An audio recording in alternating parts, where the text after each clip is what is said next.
our today's webinar, we will be going to discuss about an IT audit. We'll be going to discuss the importance and the purpose of IT audit.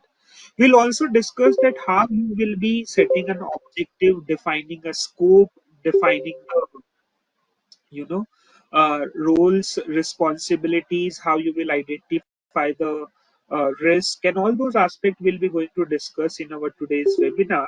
Okay, guys. So first, let me just start with the introduction of IT auditing. Guys. Okay, so when we say an IT audit means what, guys? Information technology audit. Now, information technology audit is a very wider terminology. Okay, IT audit means what? IT audit means information technology audit. As a part of IT audit, we are performing like couple of audits, like we are performing a system audit. Okay, we are also performing an ITGC audit.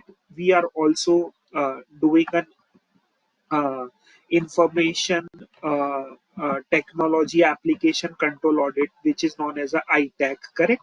So likewise, guys, as a part of IT audit, we are conducting a various auditing. Correct, with the different names. Sometime while doing an audit, we are referring to the standards, like we are referring to the ISO 27001.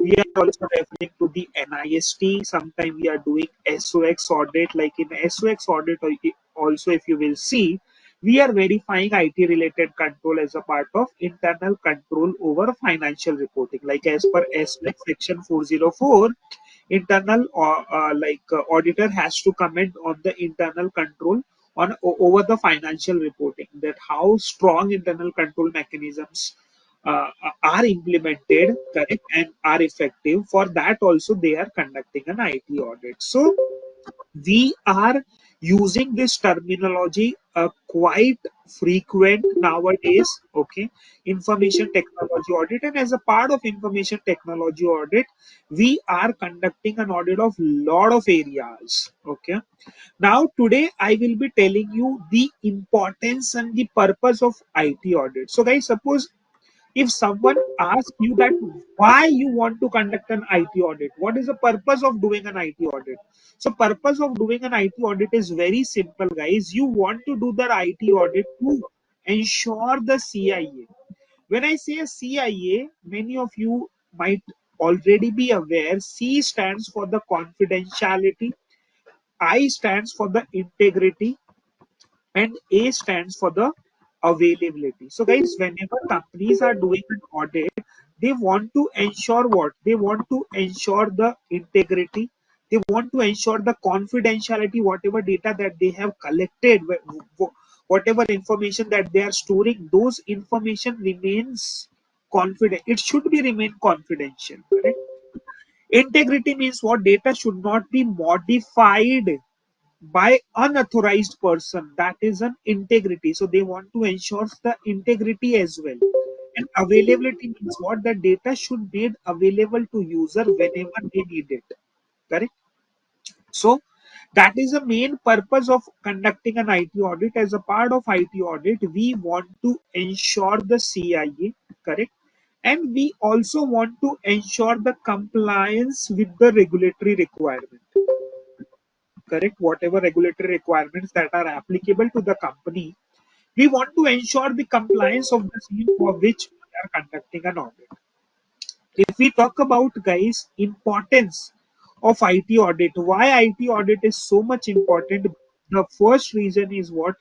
Nowadays there is a huge demand in the field of information technology or information system audit. What is the reason of this demand, guys? Day by day, the dependency on technology has been increasing day by day. Like after the COVID scenario specifically, company have started using technology a lot. Now since they are using the technology, along with the technology, the risks are also associated with the technology, correct? Now for example, if I am providing a VPN access to the employee, there is a risk that attacker or hacker may intercept your information. So the more information technology control you will implement, the more risk will come along with those control. Now, company will also need the people who can understand those technology and who can audit and who can provide an assurance that all the risks has been mitigated to the acceptable level. So that is the reason, guys, the IT audits demand has been increasing day by day. And nowadays, if you have heard about a new concept, guys, which is called as an RP audit, robotic process automation. Now we are also using a technology in the field of information technology audit, or in the normal audit also. Like for example, if you are conducting an internal audit of company, with the help of RPA tool, which is a robotic process automation tool, you are automating few tasks, correct? Now, suppose if any task has been automated, now company also want to take an assurance that the task which has been automated is working correctly. So now they will conduct an audit of that logic, those systems logics or those applications logic. So basically, what I'm trying to tell you here is that IT audit scope is being increasing day by day. Every day, you will see that regulators are coming up with the new circular, with the new requirement. I can see that a lot of people have joined from India. So, like, we'll be giving you some example for the Indian regulator. Okay. Now, for example, guys, in India, we have a various sector, as you can see on the slide. Now, in each of this sector, this many audits are compulsory. Like, for example, if you are a bank, you have to do a system audit, cyber security audit, you have to do the VAPT audit, you have to do the regular ITGC audit. Apart from that, you are doing IS governance audit, information system audit. So in each of the sector, be it a bank, be it an insurance, be it a telecom, be it a mutual fund or NBFC, every every sectors are doing IT audit, and the scope of IT audit is being increasing day by day. If you are aware about a CB, like in India, basically, guys, I'm specifically talking about from India perspective. CB have recently issued one circular on CSCRF. I don't know whether you have heard about it or not. It is known as a cyber security and cyber resilience framework, which is applicable to all the intermediaries, all the brokers, all the AMCs, and this is a very detailed circular. Okay, this is a very detailed circular which they have issued. So, guys, you have to understand the importance of IT audit, that this is the future. This is the future of auditing nowadays. Even the person who are doing a normal audit, they are also learning about the technology, because in order to conduct a normal audit also, you should have an understanding of technology. So it is very important that we gain that knowledge, we understand that technology, and we can also audit those controls. Okay. So, guys, this is the background about an IT audit, and we have discussed about the purpose of IT audits and everything. Now, guys, we'll now discuss bit technical thing, like as an auditor, how will you define the objective scope whenever you are doing an audit? Okay, guys. So, guys, now let me just ask you something. Suppose, guys, that I am a AMC. I am a, like a mutual fund company. Okay, you consider that SHN company is a mutual fund company. Okay, mutual fund company. Now, suppose you are being appointed as a consultant in SHN company. Okay, you are a consultant in SHN company and you are looking after the information technology domain in SHN company. Okay, you are IT audit consultant in one of a company based on standard, okay,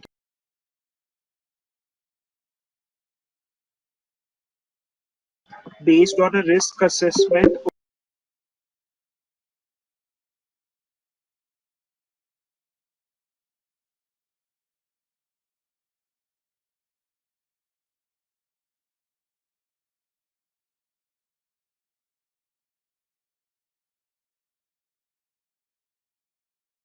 first what you need to understand is what? First and foremost thing is what? You would be understanding the applicable regulatory requirements to the company. You need to understand that, okay, now once you identified the regulator, once you identify the regulator, then you need to understand that, okay boss, SEBI is governing the mutual fund company. What all audit has been mandated by SEBI? So when you will go to SEBI website, you will understand, okay, SEBI is asking them to do the system audit, SEBI is asking them to do the cyber security audit, SEBI is asking them to do conduct an audit of their algo system. If they are using, they if they are using any other applications, for them they have to conduct a pre-implementation, post-implementation. So likewise what you need to do, guys, because this is a very important thing, understanding of regulatory requirement is very important thing for an auditor. Okay, be you are internal auditor or be you are external auditor, irrespective of the fact, you need to understand the regulatory requirement of the company for which you are auditing or for which you are working. Then obviously whatever points you have mentioned, guys, those points are absolutely correct, that you would be doing a risk assessment. Based on a risk assessment, you would be identifying that, okay, what are the areas are there where high risk has been involved. You will also check whether companies are following any standards or not. For example, if they are doing an certified by ISO standard, whether the ISO audit is being conducted or not, what are the critical processes there in the company. So basically all this form part of your risk assessment itself. And then, guys, there is one more terminology which is known as a audit universe. So audit universe is nothing, guys, but this is an inventory of all the processes which are there in the company. Okay, all the processes, all the applications, and all the departments which are there in the company. Like the way we are maintaining an asset inventory, similar to that, organization will also maintain an audit universe. So when you are defining what all audit needs to be conducted, at that time we refer to this document. Okay, guys. So this is how this is how you would be defining the scope of audit. Like, okay, based on the regulatory requirement, based on the risk assessment, based on the audit universe, you will understand what all areas needs to be audited, and accordingly, guys, you will prepare your audit calendar and audit plan. Okay, guys, so this is your first step of doing an audit. Okay, this is the first step. I will be also giving you a brief brief understanding about the entire audit methodology, that how the audits are being conducted and what is the step by step approach of conducting that audit. So first, as we discussed, guys, what we are doing, we are understanding the business, that what business they are doing, what is that entity, what are the applicable regulatory requirements which are there, which are applicable to this company. We know their business. After that, what we do the audit scoping. Now, how the audit scoping is conducted, guys? So, for example, I have decided that I would be conducting an ITGC audit for a SHN company, whatever. Now, once I have identified this, I have to also define that, okay, in ITGC, what all areas needs to be reviewed. For example, I would be reviewing the governance, I would be reviewing the change management process, I would be reviewing the incident management process, I would be reviewing a backup, I would be reviewing the BCPDR. So likewise, what you need to do is, guys, you need to define a broad scope. As a part of this audit, what all areas needs to be covered, how many application needs to be covered. So we do our audit scoping and audit planning, based on which we prepare our initial data requirement list, or also known as a evidence tracker. So guys, there are various names for this. So some people are calling it as an initial data requirement list. Okay, some people are calling it as a only data requirement list. Some people are calling this as an evidence tracker. Okay. Some are calling it as a data tracker. So basically, what is this sheet? In this sheet, generally we will include In order to conduct an audit, obviously guys, you will be requiring some data from auditing. So you need to raise that data requirement, and that data requirement would be raised by an auditor in a predefined format. So there is a proper format for the same which you have to follow, so that you can track your audit from a start to end. Okay.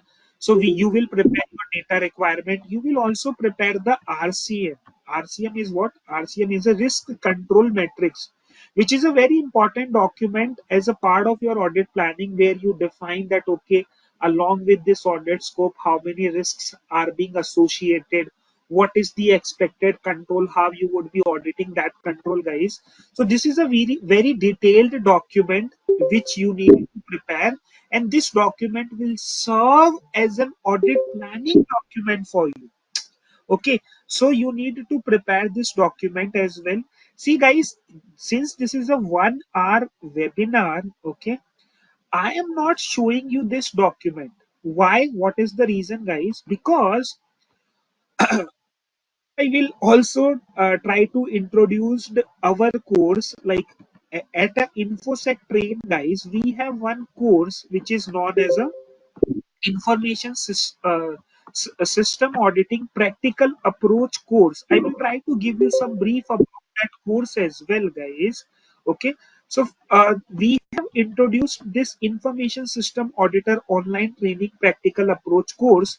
What is the objective of the course? Let me just tell you, guys. So for example, we have discussed about IDR and RCM. Okay, basically when we were be there in the class at that time, I will show you that, boss, this is the format of data requirement, this is the format of RCM, you have to fill this format like this, you need to do this.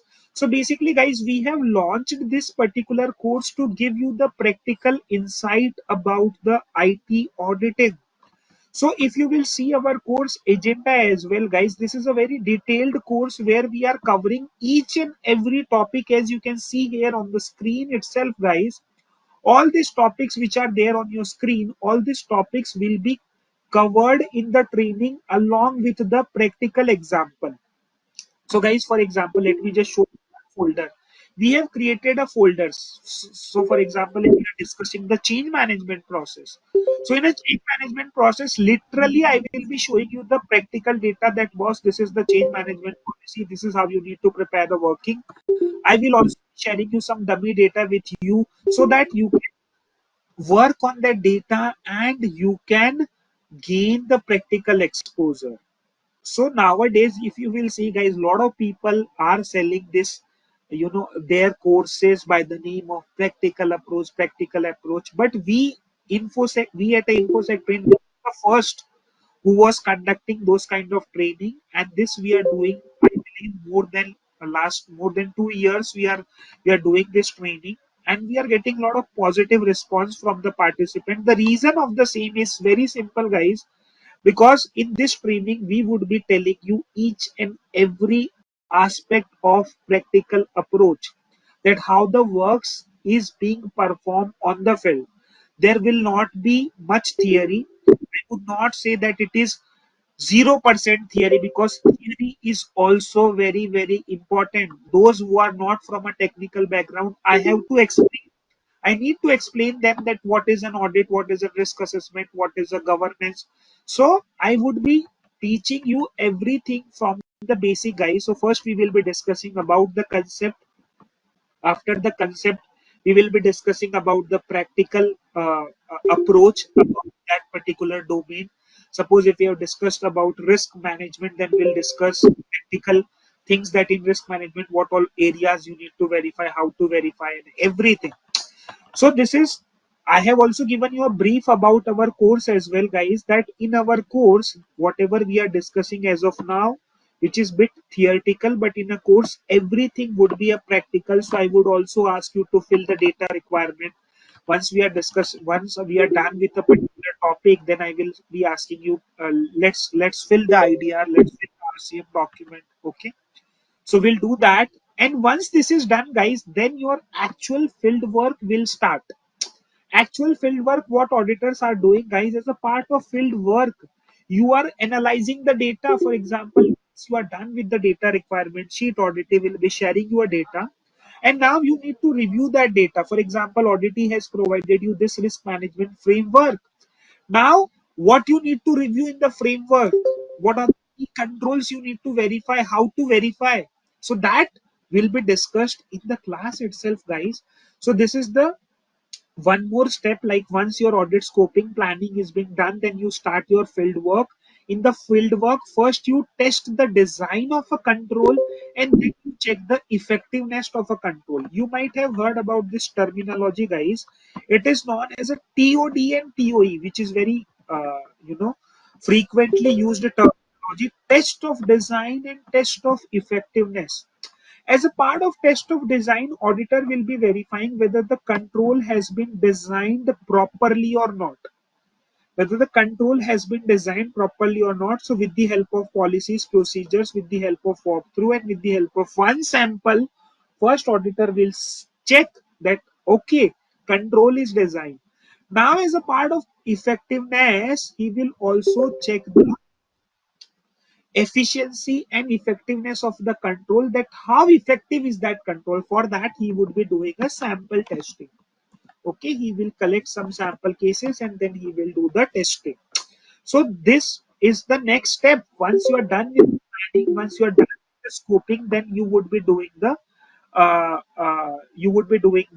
control review, like test of design and test of effectiveness. Okay, after that, once you are done, so guys, when you are at the field work stage, one thing which is very important is what you need to identify: the appropriate risk which are being associated with each and every area. So now, how will you identify the risk? You can identify risk only when you understand that area. For example, if I tell you that, can you tell me that what are the key risks associated with change management process? Now, you can answer this question only when you understand the change management process. If you don't understand the change management process, obviously you will not be able to identify the risk. Correct, guys? So, we will be going to discuss about the risk and control associated with all the area which are there on your screen, along with the practical and the dummy data only. Okay, as a part of audit field work, you need to identify the key risk, you need to identify the key controls, you need to gather the appropriate evidences, that what all evidences would be required to audit that area. So evidence collection is also very, very important step. If you are collecting the right evidence, then only you would be able to evaluate those evidence. Sometimes what is happening, guys, auditor are not having a proper clarity that what all evidence is actually required to audit this area. Correct? So it has to be in a sequence. You need to understand all evidences would be required. Based on the evidence, you'll try to identify the risk. So yeah, where were we, guys? So we were discussing about the test of design and test of effectiveness, correct? And also discussing about how the audit evidences would be collected, how the audit evidence evaluation needs to be performed. That is also very tricky one, guys. Okay, that audit evidence evaluation is very, very important step. For example, sometimes it is happening, guys, auditee are providing you some kind of screenshot and all, and suppose if you are not able to understand that evidence, then you will not be able to evaluate it properly. So it is very important that as an auditor you should also understand that once the audit evidence is collected, have you have concluded a appropriate evaluation, so that you can get the appropriate result, that whether it is a gap, whether it is an observation or not, whether there is a scope of improvement or not. Otherwise, what will happen? Audit will provide you lot of data, lot of screenshot. If you don't have this capability of doing a proper evaluation of data, will not be able to solve the purpose of audit, guys. Audit is a very big responsibility.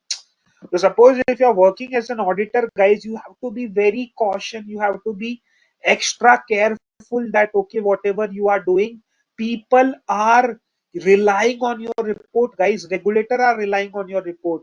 External stakeholders are relying on your report. Correct? Like for example, SOC 2 audit, which is prepared by an auditor. Lot of parties are relying on the SOC 2, like the customers, the regulators, the external parties, third parties. So suppose if you are doing a SOC 2 audit, then you have to be very careful that what controls you are evaluating, how you are evaluating, whether you are able to identifying all the risk or not. Okay. So this is a very a serious responsibility being an auditor. Okay. Yeah, Jitendra will also discuss about this. For example, this is a normal situation where auditees are not sharing data. Sometimes they are sharing a data, but they are sharing a data at very end so that you are not able to do a proper analysis. Correct? So very simple, guys. Very simple, Jitendra. Like as of now, I can give you a brief answer about it. So first thing is what I would advise you that whatever data requirement you are asking, keep that all the data requirement on a formal email. In your data requirement, always capture the date of request when you have requested a data. For example, you have requested some data on 1st November 2024. So when you have raised that data requirement, document the same in data requirement list. Then after that, also document the number of follow-up that you have performed. For example, the data requirement was raised on a 1st November. After that, you have done a follow-up on a 5th November, next follow-up on a 10th November, and next follow-up on the 14th November.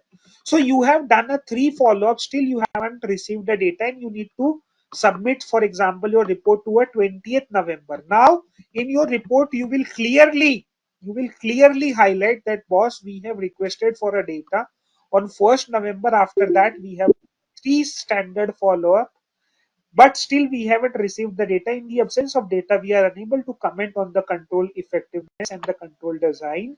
So that this area would be excluded from the scope. So likewise, you need to provide a proper description, proper wording in your audit report. But the only thing here is what, document everything. Otherwise, auditee may say that you no, you haven't requested this on the 1st November. You are now asking the new data, this and that.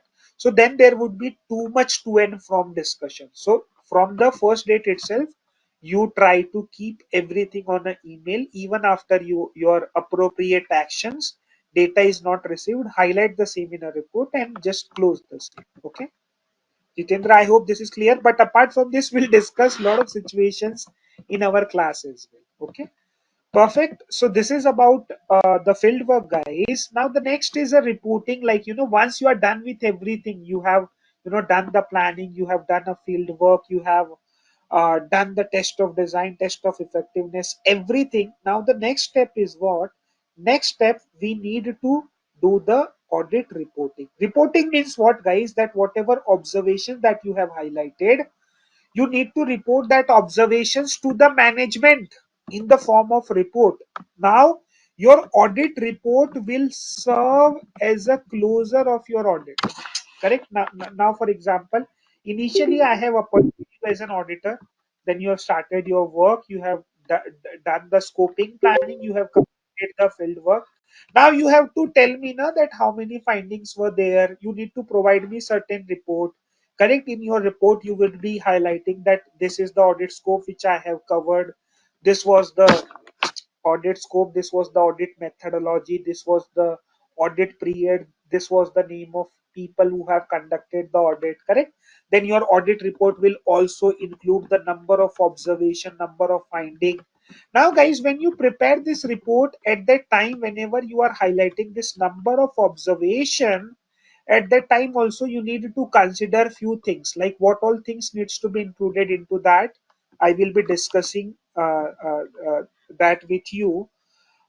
Before we discuss that, guys, I will also provide you a one link, which will be helpful for you to prepare an audit report. For example, if you want to understand that how to draft an audit report, okay, step by step and a detailed approach, just check out that particular video, guys. It will definitely help you in terms of understanding that how the audit report is being drafted in a real life. So, guys, generally, audit report observations will look like this. Will include the severity of the observation. It will also include the observation heading, that what is that observation. Then you need to give some background, like for example, if I am raising an observation related to change management process, then I need to give a background that as per the standard change management process, or as per the this regulatory requirement, company need to require to perform this analysis, they need to do the cap, they need to have this approval. I need to specify some background, then I would be defining the issue, that what is an observation. Once you define an observation, you need to write an implication. Implication means what? That what are the risks associated with that observation?